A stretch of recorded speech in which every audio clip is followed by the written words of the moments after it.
How is your past life? Yeah, so I had a strong feeling that I was in Memphis in 456 BC, Mm-hmm. and I felt like I was a foreigner in the land of Egypt.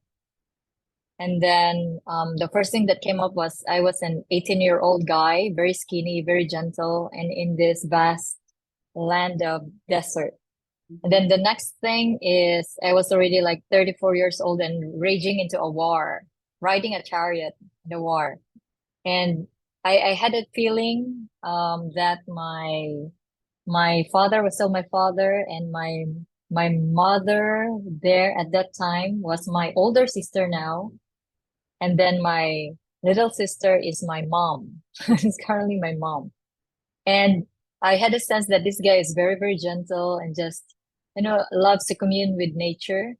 Mm-hmm. But the next thing I saw was he was already in this war, raging war. And then my left brain was saying like, there was no war in Egypt during that time. They were actually they were actually the ones leading that place. So why is there a war? But then I'll just let it be.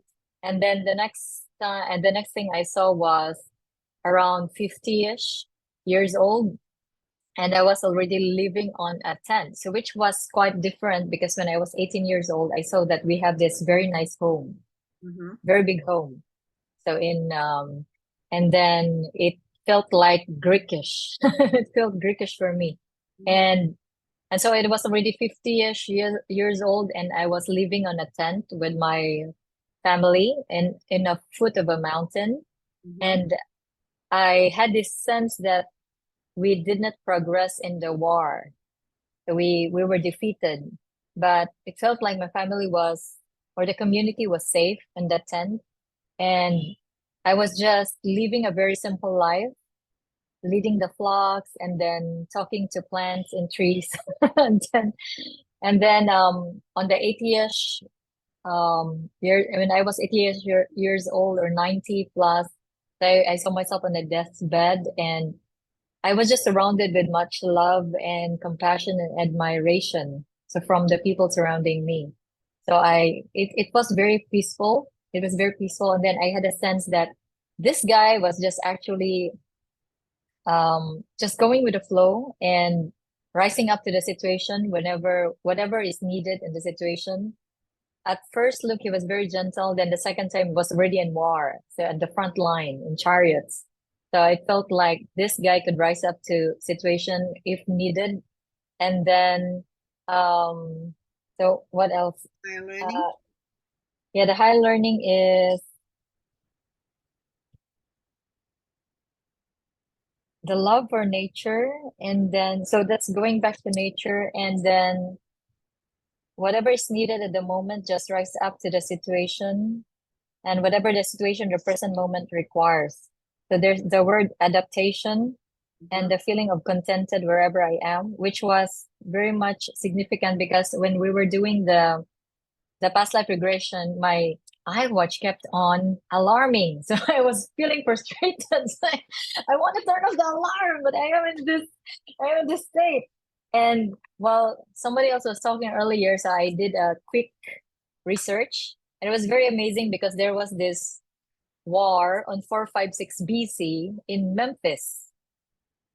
So there was this siege in Memphis, 456 BC, where the Egyptians and Athenians grouped together in order to rise up versus the Persians, and they actually failed in that war. So it's like, wow, this is this is really something.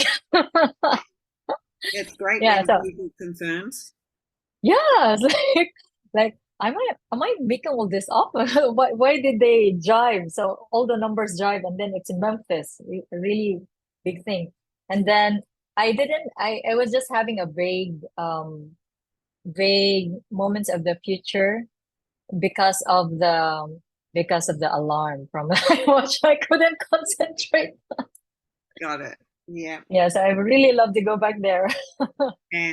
Yeah. Okay. Well, you can do that in the tapping. Good. So the image that kept on repeating in my mind was a child running around, so just being very playful.